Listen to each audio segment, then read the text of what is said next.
takot na takot ang lola mo. Oo. At actually, kahit sabihin niya na hindi niya iniisip ang impeachment, mukhang kapekeyaan na naman yun. Oo. Isa na namang malaking kapekeyaan yun ni Sara Duterte. Kung hindi niya iniisip, ba't di siya magpunta? Iniisip niya kasi naduduwag siya. Ganun lang naman kasi. Diyos ko naman. Etong mga DDS na to nagpapapaniwala kayo sa kabubuhan ng Sara Duterte. Hindi pareho kayong bobo na. Di ba? Ganun lang kasi simple yun. No? Di pareho na kayong bobo dahil naniniwala kayo sa kabubuhan ni Sara Duterte. Pero eto muna. Bago natin pag-usapan yung isang kinakatakutan niyang testimonya ni Ramil Madriaga. Pag-usapan natin tong isa sa mga kinakatakutan din ni Sara Duterte. Oo. Sabi po kasi ni Congresswoman Bel Zamora sa isang interview kanina. Etong sinabi. Papakita ko sa inyo. Ayan. Ayan, no? We have the numbers, sabi niya. Sabi niya, enough House votes to impeach Sara Duterte for the second time. Round 2. Oo, round 2 na guys. Oo. At hindi lang to basta-basta round 2. Ito yung round 2 na mukhang hindi nakakayanin ni Sara Duterte. Oo. Kaya nga tumakbo na siya sa Supreme Court. Kaya nga nagtatakbo na siya sa Supreme Court guys. Kasi ito yung round 2 na mukhang hindi siya llamado. Oo. Diba? Kuya Alan Gonzales, salamat sa Wow naman! Wow! Wow! Oo. Eto, basahin natin yung balita. Oo. Sabi ni Congresswoman Bel Zamora. House Committee on Justice Vice Chairperson in San Juan Representative Isabel Maria Zamora expressed confidence that there are enough votes to impeach Vice President Sara Duterte despite perceptions that she could win the presidential race. Ganyan dapat mga congressmen. Oo. Huwag niyong isipin na kapag binoto niyo yung impeachment ni Sara Duterte, liligwakin kayo ng mga DDS. Walang numero ang DDS, guys. Marami silang numero sa social media. Kasi syempre, bibilin mo lang naman yung troll farm. Diba naman klase? Magkano lang ba yung mga trolls? 150 per persons. Ikaw nang nagnakaw ng 51 billion, di ba? Tayo pera. Ang bilhin ng trolls. Oo. And by the way, I've been getting information na meron daw tawag dito. Ino-operate daw ako, sabi, ng mga isang mayamang DDS. Pinapa-operate daw ako. Oo, pinapa-operate daw ako. Yun ang sabi. Kaya yun. Ganun talaga. Oo, pag hindi kayang sagutin, operate na lang. Oo. Oo, isang politikong Duterte supporter. Oo, sabi. Kabado. Nakakabahan. Oo, ang gusto nilang gawin, nagbayad siya ng troll farm para para tirahin daw ako. Yun ang sabi. Troll farm. Social media to social media ang labanan. Okay lang. Troll farm lang pala 2019 pa ako tino-troll farm, Diyos ko. 2019 pa ako tino-troll farm, ano ba kayo? Sanay na ako dyan. Oo.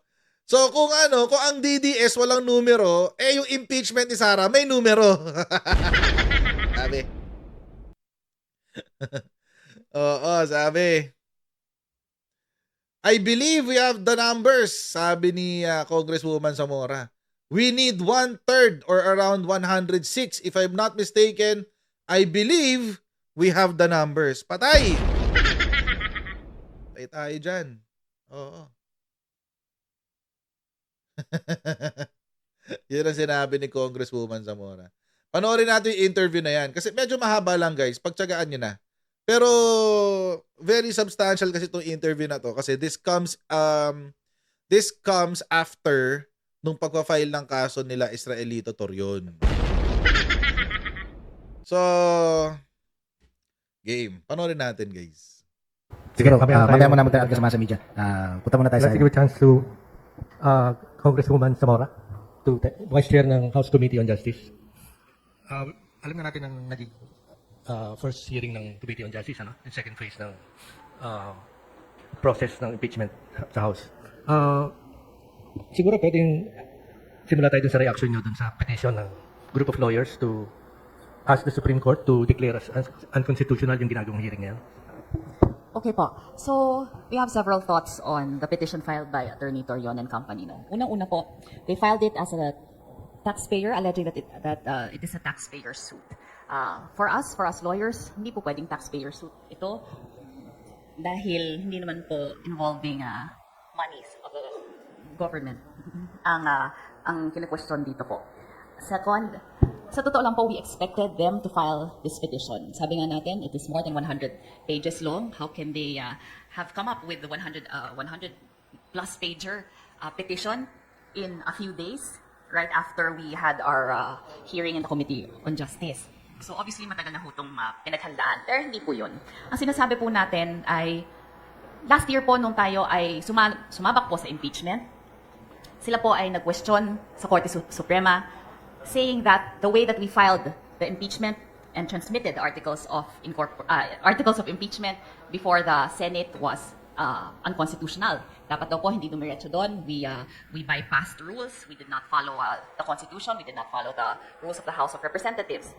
Ano po ang nangyari doon? Naglabas po ang Korte Suprema ng desisyon back in July saying that we should follow due process, that while that we should follow due process and afford the Vice President her rights under the Constitution. Okay. And this will be done by going through the House Committee on Justice. So kaya ngayon, nagtataka kami na kung kailan sumusunod po kami sa desisyon ng Korte Suprema, kung kailan po bawat letra ng House Committee on Justice rules and the rules of impeachment of the House of Representatives, bawat letra po ay sinusunod namin. Kine-question po na naman nila ito. Sumusunod lang naman po kami sa aming tungkulin under the Constitution and as dictated by the Supreme Court in the decision in the Duterte case. Ma'am, nakikita niyo ba na may potential ng constitutional crisis dito? Kapag, again, Wala pa yan. Wala pa. Hindi. Pwede ka sabihin, pag nag-overstep ulit or nag-overreach, Uy, overstep daw ulit. kapangyarihan at pakialaman yung exclusive na karapatan ng legislatura. Well, gaya po last year, no, sabi natin, there was an overreach. With all due respect to the Supreme Court, ako po ay isang abogado, yun po ang maniwala ng karamihan. Pero maniwala ng pa rin ako karamihan. at hinihintay ko pa rin po ang desisyon ng Korte Suprema na sang-ayon sa Konstitusyon.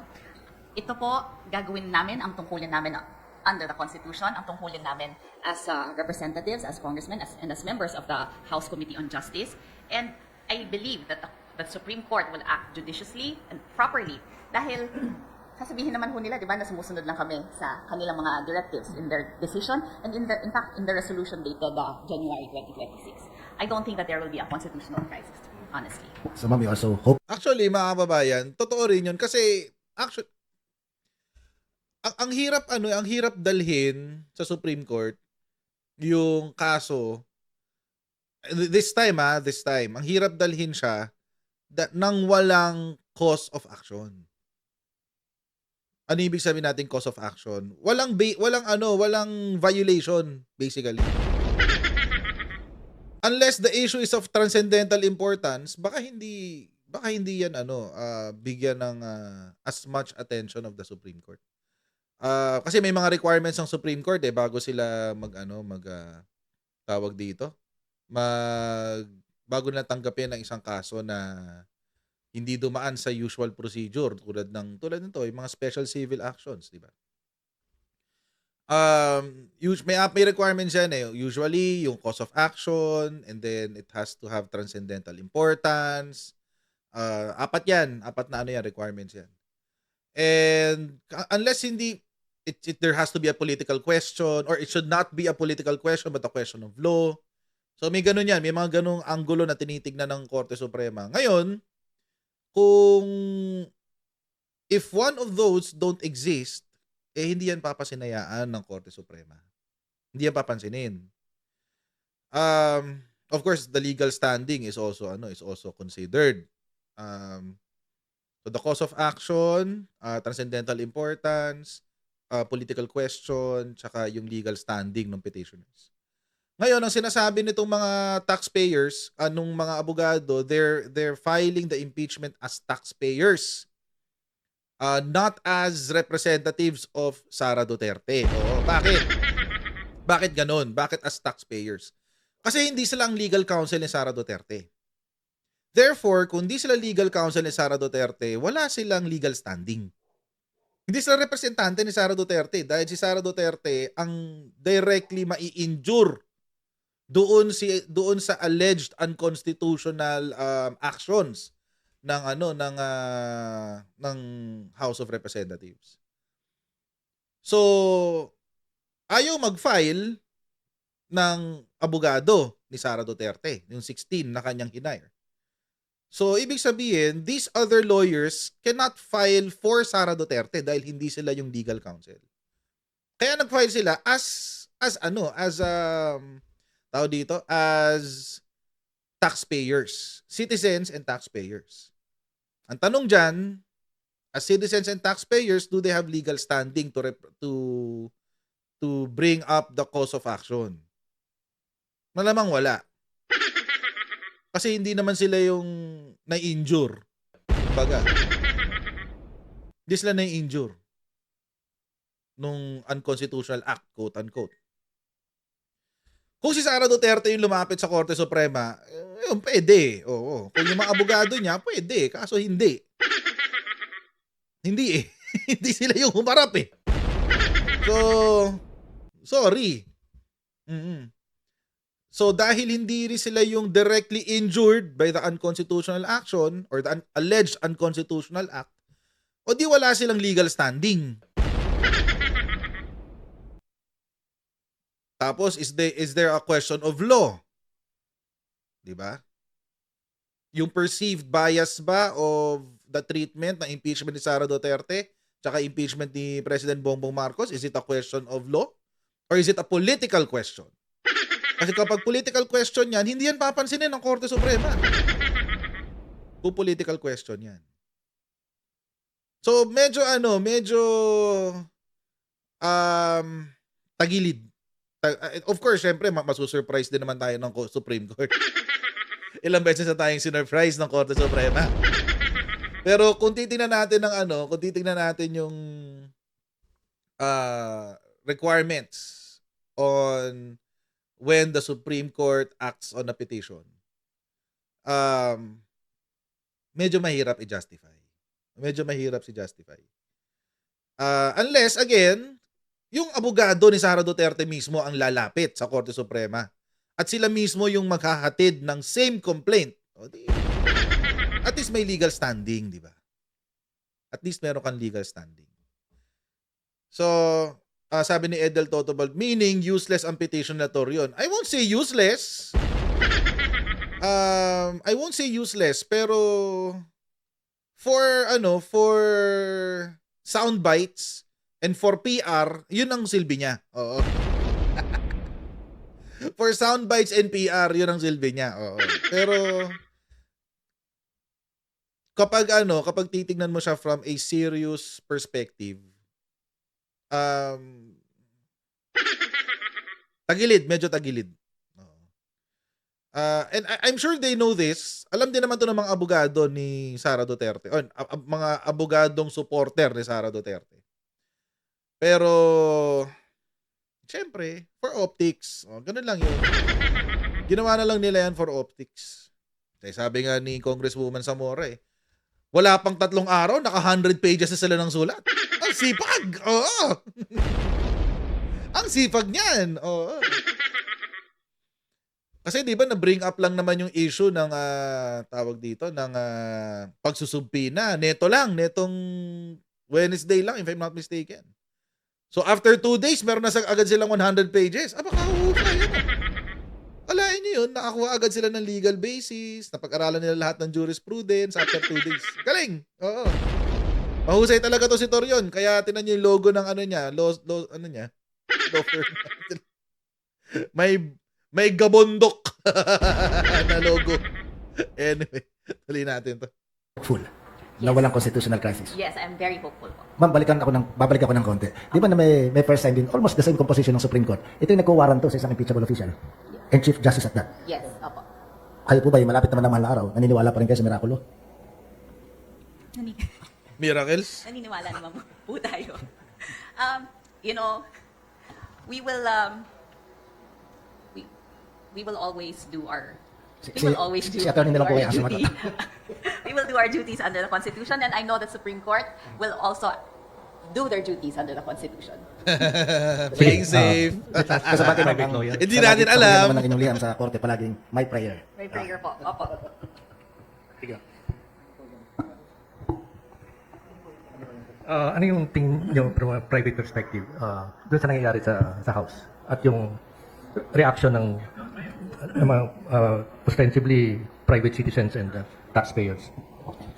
Tulad po ng sabi ni Kong Zamora, last year, nung sumabak sila sa impeachment, question yung kanilang paraan, yung proseso.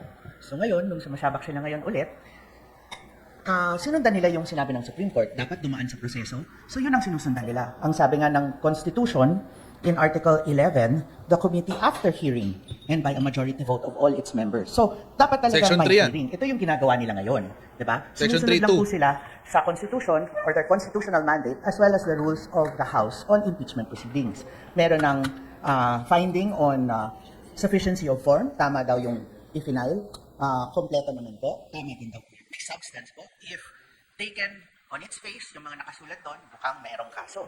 Tapos, dumaan na rin po sila sa sufficiency of grounds. Dapat doon, titingnan pareho yung complaint at kung may answer, kung ano yung sagot doon, kung masasapawan ba nung answer yung mga aligasyon sa complaint.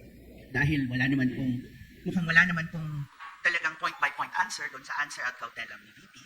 Ngayon po, nandun na po sila sa finding of sufficiency of probable cause. Bilang po sila kung umakyat ito sa Senado, sila po ay, ang mga kongresista po, ang Committee on Justice, o kung sino man yung magiging prosecutor, sila po ang haharap sa Senate who will be the judges. Kailangan nilang i-prove na may kaso. So, ngayon pa lang, kailangan din nilang makumbinsi ang sarili nila na may kaso. That's why, nandito tayo sa finding of probable cause.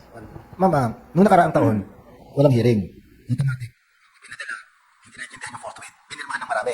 Ngayon, ang sinasabi nila noon, masyado minadali. Hindi kayang basahin sa isang araw yung haba ng pleadings.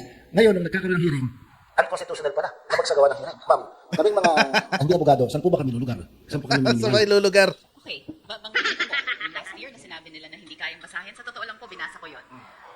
Alam ko, yung iba kong mga kasama, binasa din po nila ang articles of impeachment or yung complaint. In any case po, ito nga po, iniisa-isa natin ang bawat paragraph of the complaints. We scrutinized 4 impeachment complaints. We are down to 2.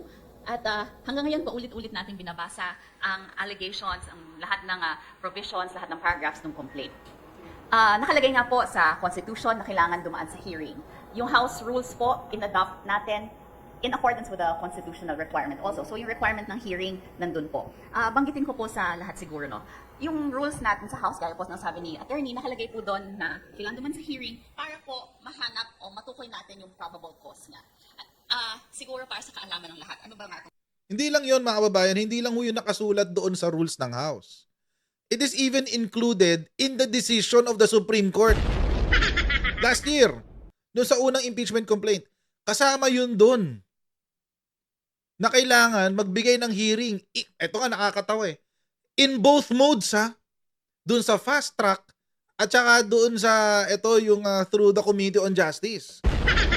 In both modes, kailangan may hearing. Nakakita. Fast track nga, hiniring mo pa. Anyway, ayun nga. In both modes, kailangan may hearing. So, actually, totoo yung sinasabi ni Congresswoman Bel Zamora. Na they're doing their part and they're following the rules. Number 1. Number 2, they're also following the decision of the Supreme Court. So paano mo ngayon i-justify yan sa Supreme Court? 'Di ba? Nung una, sabi nyo, itong si Torion, yung mga kasama niya, same people naman eh. Sabi nila Torion, tsaka yung mga kasama niya nung una, hindi nyo binigyan ng due process dahil hindi nyo binigyan ng hearing. Oh, ngayon naman, binigyan ng hearing. Ang sabi naman nila ngayon, bakit yung binibigyan ng hearing na bias? Ay my goodness, na kayo lulugar. Anak ka ng tipak mo. Bias naman yung hearing nyo, bla bla bla bla bla bla. Paano naging bias eh? Iniimbita ng iniimbita, hindi nagpupunta yung puon yung tatayong karton. Anyway, tuloy natin. Probable cause na to. Ano ba itong hearing na ginagawa natin? Di ba po sa piskalya, meron tayong preliminary investigation. So, yun po ang ginagawa natin ngayon. So, kami pong members ng House Committee on Justice, para po kaming piskal, yung prosecutors, ito po ang step bago po ipasa sa trial court ang isang kaso. So, dito po, ang trial court natin ay ang Senado at lahat naman po tayo ay nakakaintindi doon. So, sa isang preliminary investigation, ano bang ginagawa ng prosecutor doon? Tumatanggap siya ng complaint, ng answer, ng ebidensya, and the prosecutor can propound clarificatory questions. Yun po ang ginagawa namin, or gagawin namin in the next hearings, kapag dumating na ang mga witness o yung respondent, the complainant.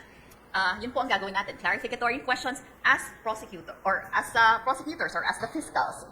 Yun po ang status ng ating proceedings ngayon. A formal invitation has been sent. Wait lang. Okay, sagutin natin yung tanong nito ni Sniper69. Ano daw pinagkaiba ng subpoena duces tecum tsaka subpoena ad testificandum? Subpoena duces tecum ay ang utos ng isang tribunal para humingi ng dokumento. Any document. So, papeles, resibo, etc. etc. Lahat ng klaseng dokumento, kontrata, mga government mandated na mga requirements, yan. Basta any document. Kahit anong dokumento, pictures, etc. etc. Yun yung ad testificand, duces tecum pala, sorry. Subpoena duces tecum. Subpoena ad testificandum ay testimonya. Oo, or tawag dito, witness. Witness ang pinapatawag dyan. Pupunta ka doon, uupo ka, magbibigay ka ng testimonya mo, ika-clarify mo yung testimonya mo. Yun yung pinagkaiba ng dalawa. So yung isa, duces tecum, pang dokumento, yung ad testificandum, pang witness. O, yun po yung pinagkaiba nun. Oo, tuloy natin. To the Vice President to appear before this proceeding. And clearly, she opted not to Attend. Not to attend.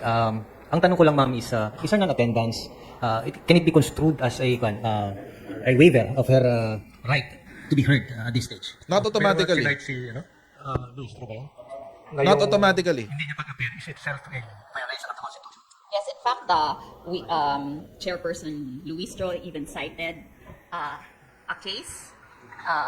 I think it was penned by Justice Tiham and said that the non-appearance of the proceedings is tantamount to a violation of the Constitution. Nag-agree po dyan si Honorable Laila de Lima. And for us naman po, no, May ganun decision pala. totoo, nung Justice Tiham. hindi po siya sumipot nung huli po naming hearing, she waived her right to be present. Pero alam nyo mga kababayan, ito yung nakakatawa doon. Doon sa Supreme Court decision last year, nakasulat doon, the respondent may opt not to attend the hearing and present their evidence in the Senate. Napakalinaw nun mga kababayan. Hindi ko makakalimutan yun. Nakasulat doon yun doon sa decision last year. Pwede silang sorry Congresswoman Zamora. Pwede yung hindi pumunta. Nakasulat siya sa decision ng Supreme Court sa last year. The respondent may not attend the hearings or they may opt not to attend the hearings. Nakasulat 'yun. Sure ako dun. Kakabasa ko lang yun nun eh. Na nitong linggo lang eh. Sure ako dun. Kahit hanapin niyo yun, guys. Kasama yun sa mga requirements ni na nilagay ni Justice Leonin. So, kaya nga nung nakaraan, nung tinapik natin to, sinabi natin, I think now it is incumbent upon the members of the Justice Committee na linawin sa legal counsels nila Sara Duterte na are you now waiving your right to be heard? Are you waiving your right to be heard? Kasi nakasulat nga doon sa decision na yun na the respondent may opt not to attend the hearing. Wait, papaita ako sa inyo. Baka mami may magsabi na naman fake news ako. Wait lang. Hanapin ko.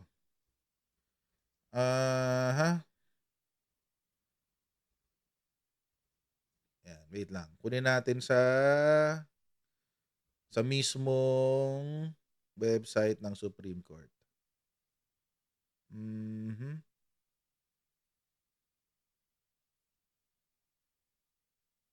Ito. Nakita ko na. Bilis, di ba? Pakita ko sa inyo.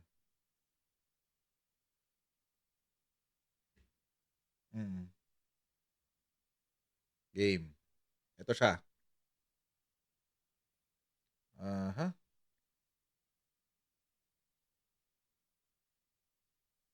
Mhm.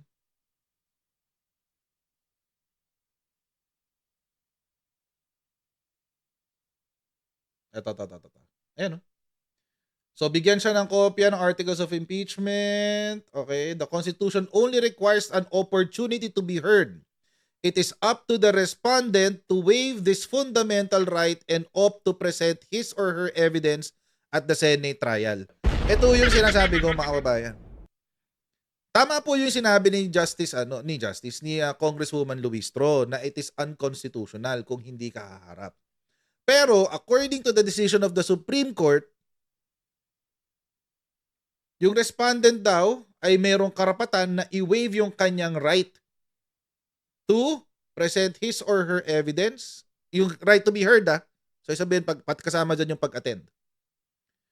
And opt to present his or her evidence at the Senate trial. Kaya nga I think kaya sinabi ko kanina, I think now it is incumbent upon the House Committee on Justice to clarify that fact. Yung non-attendance ba ni Sara Duterte is now tantamount to to her waiving her right to be heard. Kasi kung hindi nila tatanungin yan, they're not exercising their power. At nire-reinforce lang nila yung ideya na walang jurisdiction ang House of Representatives sa kaso. Di ba? Sabi ni Om Joji, grabe Supreme Court, law bending the Constitution. Well, they are, sabi nga ng mga DDS, they are the tawag dito? Arbiter of law, di ba? Ultimate arbiter of law. So, it is what it is. Wala tayong magagawa doon. It is what it is. Sila yun eh. Tuloy natin. To answer what could have been asked her. But as we said, in the next hearings, she may participate. She may participate through her lawyers, and we will follow the Constitution, the rules, and afford her due process as dictated by the Supreme Court in the Duterte decision. The critics of the House and the camp of the Vice President continue to label this process as nothing but a fishing expedition. Ang tanong lang po natin, ma'am, should the House scale back its process just because the Vice President finds this process politically uncomfortable? Of course not. Ang proseso ay nakasaad sa Constitution, nakasaad po to sa rules which we adopted at the start of this term. It's the same rules that we adopted in the previous terms. Wala pong pinagbago yan. In fact, in the previous impeachment complaints, yan din po ang rules na ginamit nila. Why would we scale back just because a party is uncomfortable? That would be irresponsible on our part. Not just that, mga kababayan, meron nga katangahan na namang sinabi to si Malutikiye. Natawa nga ako nung nabasa ko.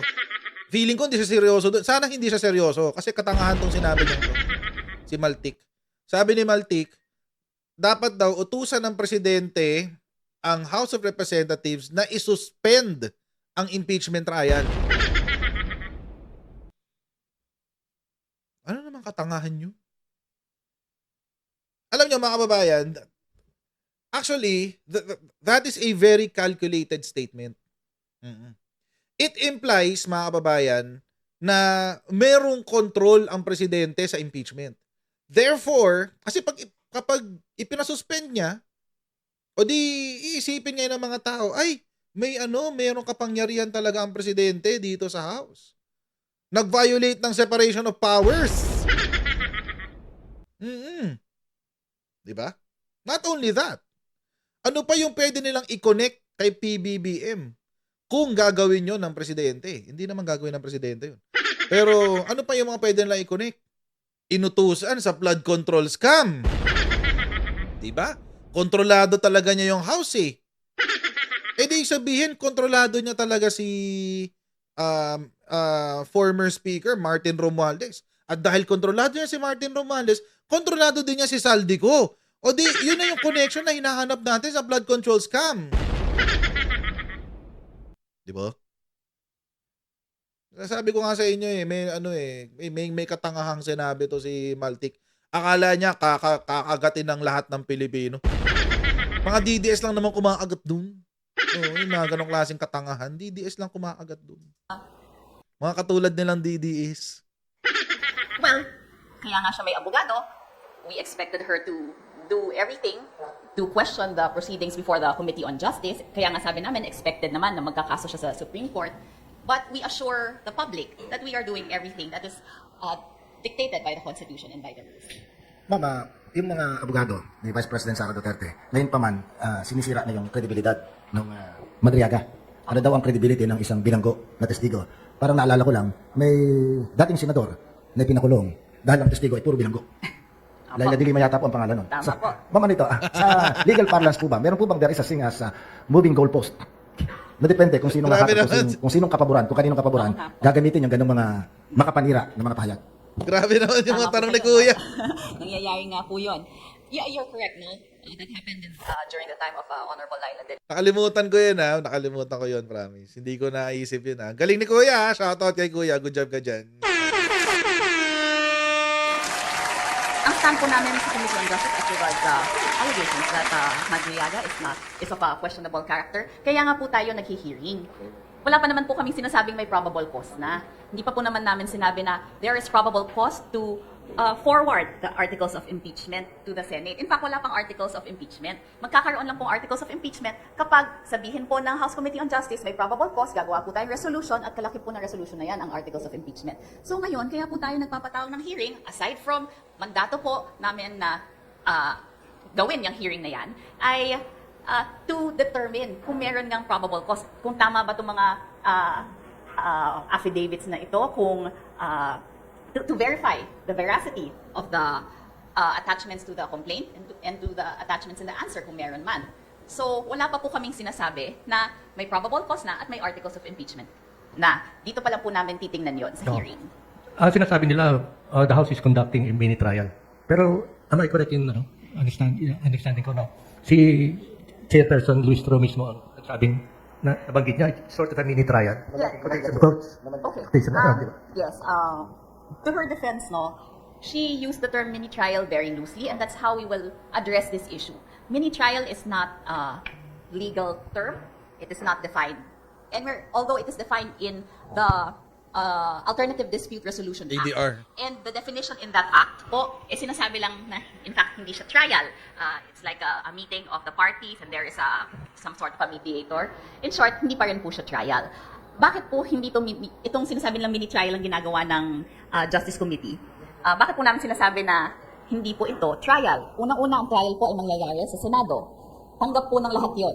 Second, ang sabi po, mag-hearing po kami. Sabi po ng Constitution, sabi po ng rules namin na kailangan namin mag-hearing. So ito po ay hearing nga po to check whether there is probable cause. So in a sense, it is a preliminary investigation. So hindi po siya trial.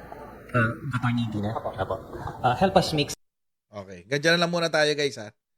Lalo na nung na-bring up si Madriaga. Oo. Magandang magandang intro na natin yun dun sa next topic natin guys. Oo.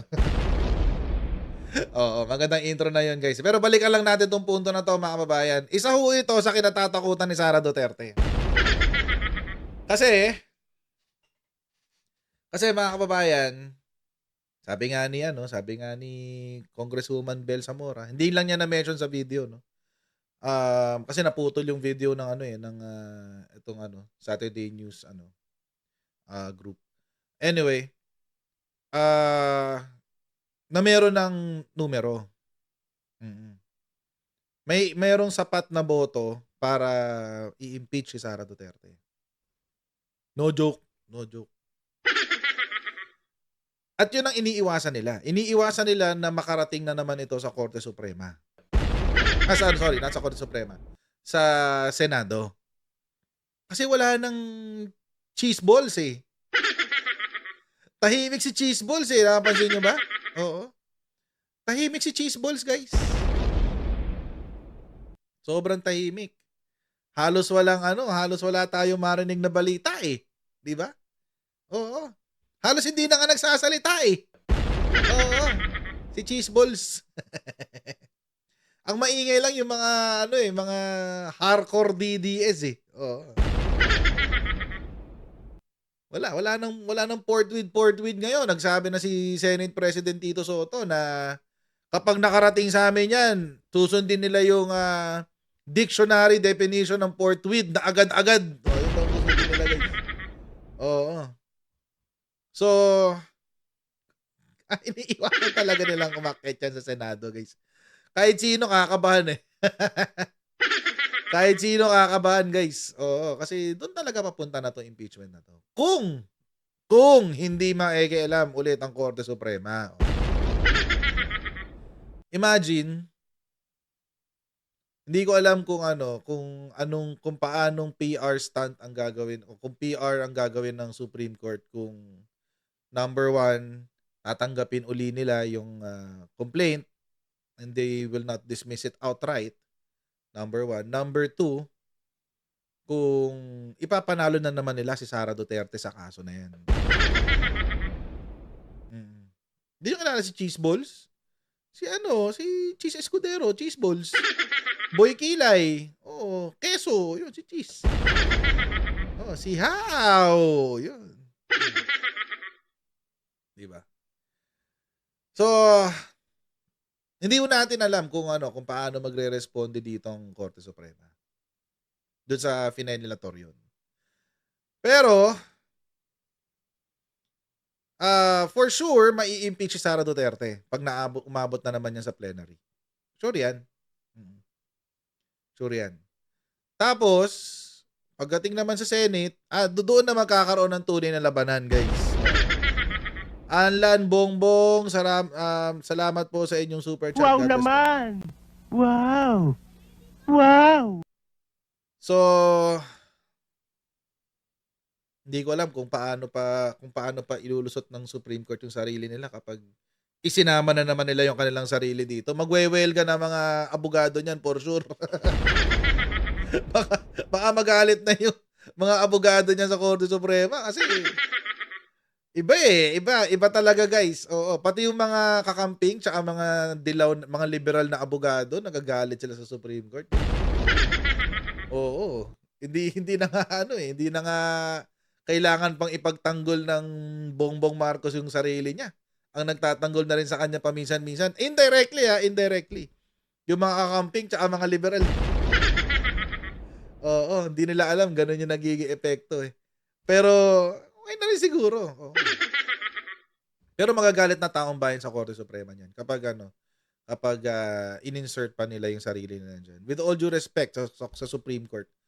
Pero I don't think the Filipino people will tolerate that anymore. Kung yung nauna, itolerate, sige tatanggapin. Pero itong pangalawa, nakitang-kita yung proseso, kitang-kita kung paano ginawa, kitang-kita kung paano sumunod ang House of Representatives doon sa requirements ng Supreme Court. Tapos all of a sudden, biglang i-dismiss ulit.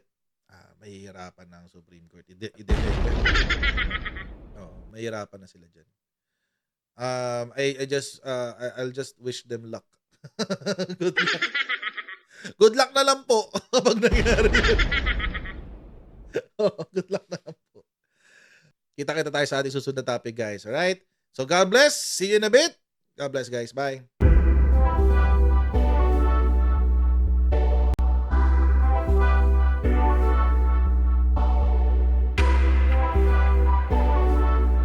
As senator judges, it is your obligation na dapat present ka sa mga proceedings. Hindi naman sakop ng trabaho ng Office of the Ombudsman na magpa-disqualify sa 2028.